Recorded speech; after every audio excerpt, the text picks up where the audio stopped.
Hey, so uh, this topic is actually from a comment or a video request that was from quite a while ago.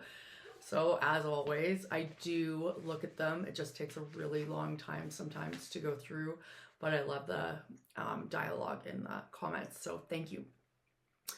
This one is from Val Vale Valenia. So, thanks for this.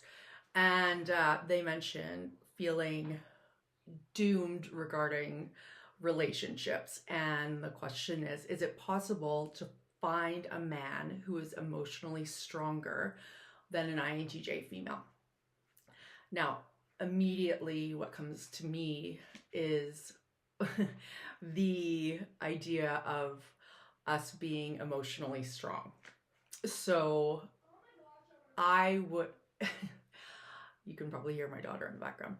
I would say, yeah, I can see that we would be perceived as strong in a way that maybe is aligned more with cold, independent, um, maybe even like stoic, from maybe the exterior side of things where not a lot of emotions are being expressed. Um, However, with regards to emotional strength, I feel that our feelings are our constant work in progress, that we have to interpret through our thoughts. At least for myself, there could be others out there that just can be able to make sense of their emotions without using the cognitive side quite so much. I, for myself, still struggle with this. I've always found it amazing when I have feelers in my life and they can just say something so succinctly about an emotion or a feeling or um, just what values that are authentically coming out to express that type of feeling, I guess. Again, I don't have the type of way to express this. So again, getting back to the emotional strength, we're strong in the way that we can handle our emotions. We definitely don't have necessarily a problem. I would argue most of us would have this where we aren't quick to use any sort of emotion because we're wanting to get potentially facts first, make more sense of things before we come through with some sort of determination that would set a path forward on how we're going to handle things. So in that way we can contain our emotions, but inside we are still potentially babies in trying to sort through what emotions life brings in, as well as what naturally occurs inside of all of us. So again, gonna keep reading with the notes. So I'll jump into some of the ideas that come up for me when it comes to finding a partner. They mention a man, but I'm pretty sure this can go either way. Uh, a big one for me that jumps out is a sense of self for that person.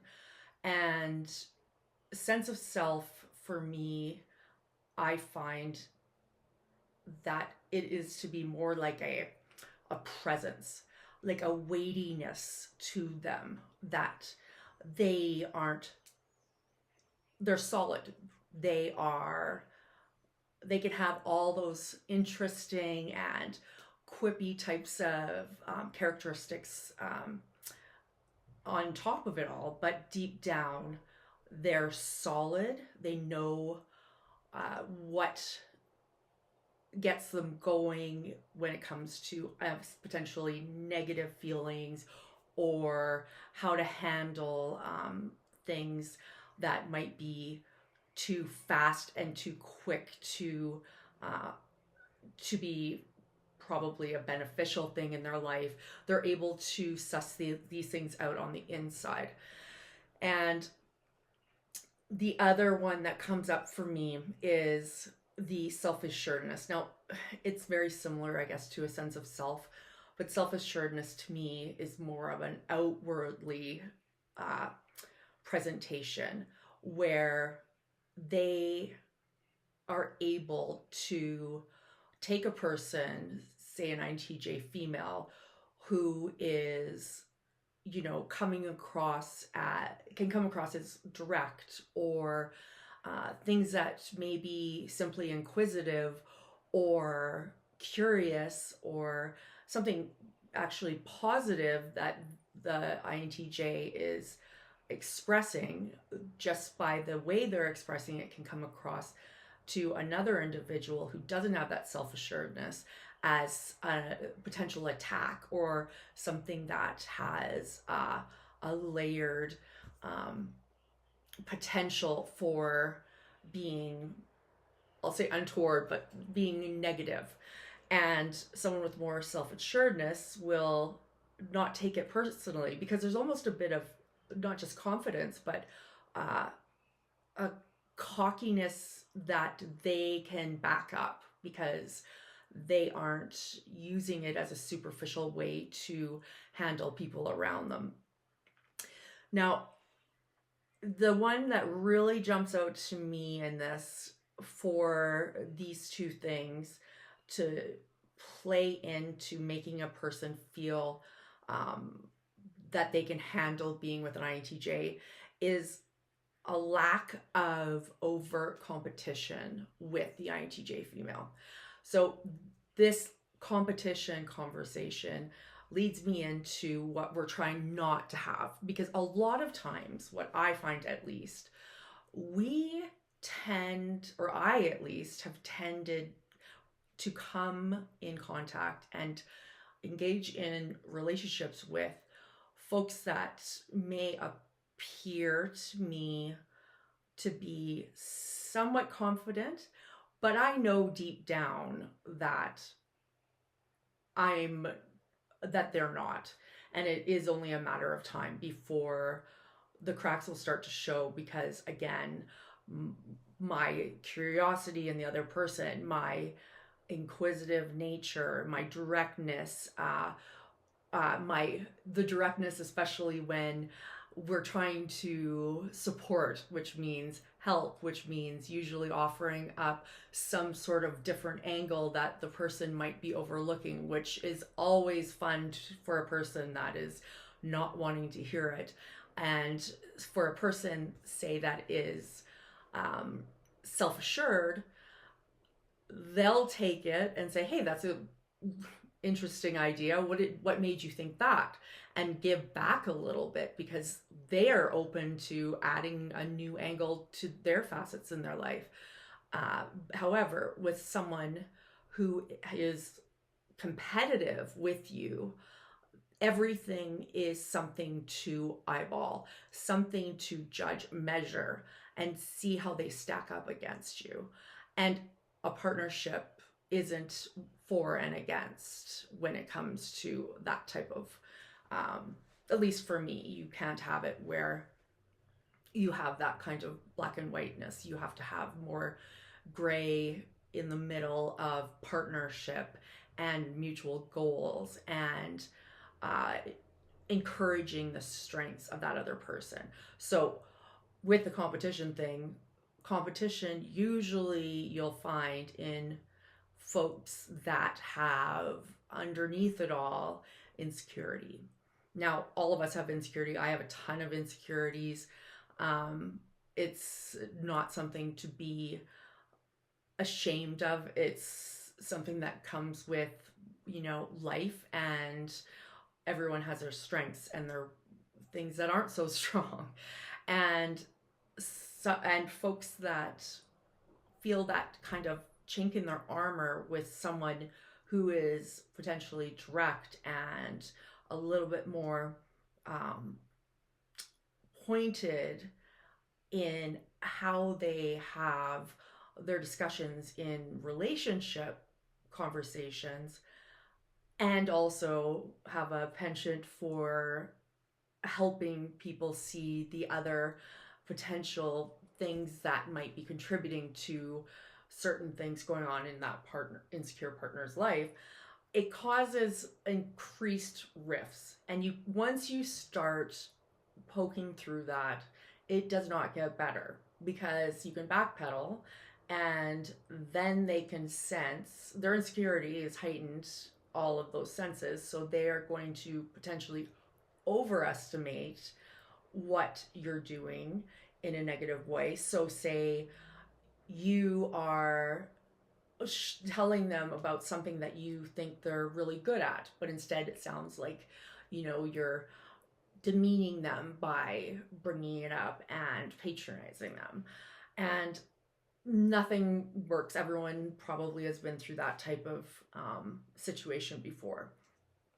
And the other part that I noticed too is, and this comes actually from a Quora um, piece that I actually printed off a really long time ago, and it's speaking about what's the hardest partner for an INTJ. And this individual says, his name is Michael Paris. He says, an illogical, insecure person with anger issues. And while I do agree, we're talking about this particular subject. But if anyone wants to explore that further, it's quite funny. The other piece that's not, or the other angle of, I guess, for the insecure side is the illogical side. Now, that one for me is like being the big red flashing bright strobe light of the issue with the potential idea of emotional strength or not. So for us as INTJs, at least for myself, we're not coming at it using feeler words. We're not, because we have to look at it through a cognitive lens to see it almost as a third party that's within ourselves, to make sense of it and then try and, intellectualize or use words to describe stuff that is very difficult, especially when you, at least for myself, it's difficult to even understand the difference between an emotion and a feeling, let alone go into the type of natural processes that, say, feelers are just more able to do in generalizations.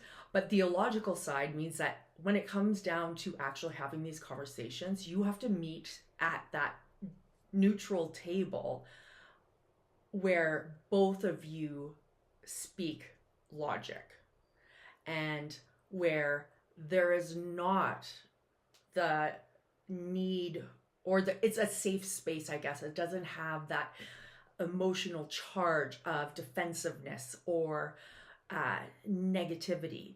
Or if there is those things coming to the table, then each of the partners have an opportunity to call them out. Because I, for myself, I am, for the most part, it is not offensive for me to hear an opinion about what someone has to say when it's coming from someone that you care about, and it's coming from something that either resonates with you, where it's like, yeah, I can see that for sure, or something, if it strikes a real nerve, that means it's such a blind spot that you never saw it. And the logic table allows you to be able to ask them a bunch of questions to say, well, I'd love to hear examples of where that's come up, and because I would not have known that. And or reverse wise, be able to have conversations with the other person where you're able to say, the relational conversations without the outbursts or the negativity or the potential for anger and misplaced defensive anger, where again we go back into moving out of trying to express things to back to interpreting and internalizing to make sense of a situation. And that goes against the whole idea of having an open platform, I guess, to have these kind of more difficult conversations. So the ability to have that sense of self, that self-assuredness is key in the relationship, I feel, because they're not going to feel pushed around because they know who they are. And if we start getting bossy or we overstep, they can be like, I got this. Listen, I appreciate where you're coming from. However, right now I need this. Or I feel that right now I'm not in the mood to, take this conversation on. They're able to articulate where their boundaries are, and instead of feeling like they're getting waves and waves of this type of constant build of emotions that are being left unchecked because they're leaving them inside because they feel like they've been, ran over, I guess.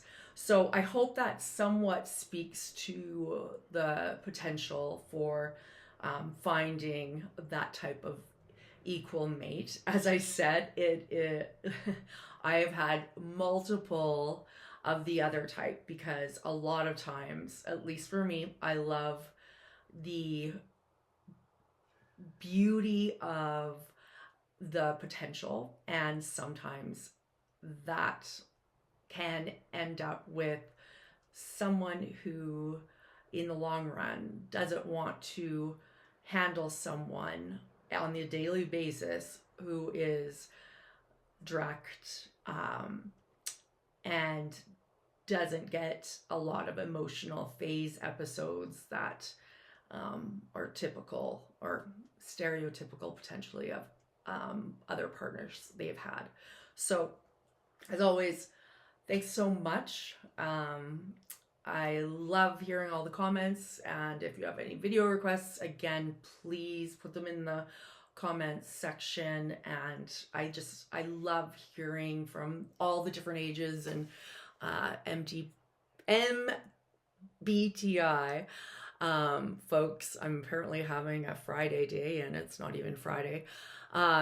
So thanks so much, and hopefully another video is coming soon.